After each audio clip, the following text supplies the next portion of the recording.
Hadapi lockdown Desa Menasah Lancok bagikan sembako untuk masyarakat.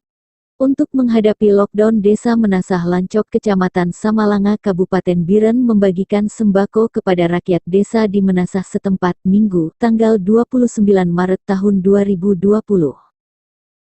Kepala Desa Muntasir Abakar menyampaikan persiapan lockdown dan sosialisasi COVID-19 dari pemerintahan desa dengan Babin Kantipmas dan Babinsa Gampong Menasah Lancok Kecamatan Samalanga Kabupaten Biren membagikan sembako kepada masyarakat.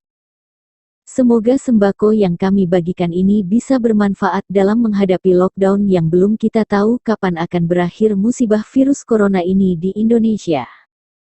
Harapan Kepala Desa Menasah Lancok kepada masyarakat tetap menjaga kondisi kesehatan diri sendiri dan keluarga masing-masing, patuhi imbauan pemerintah, tetap melakukan aktivitas di dalam rumah, hindari keramaian. Yang hadir dalam pembagian sembako di Menasah Lancok, Kecamatan Samalanga, perangkat desa, masyarakat desa, Babin Kantipmas, dan Babinsa Gampong Menasah Lancok, dan alhamdulillah acara berlangsung sukses.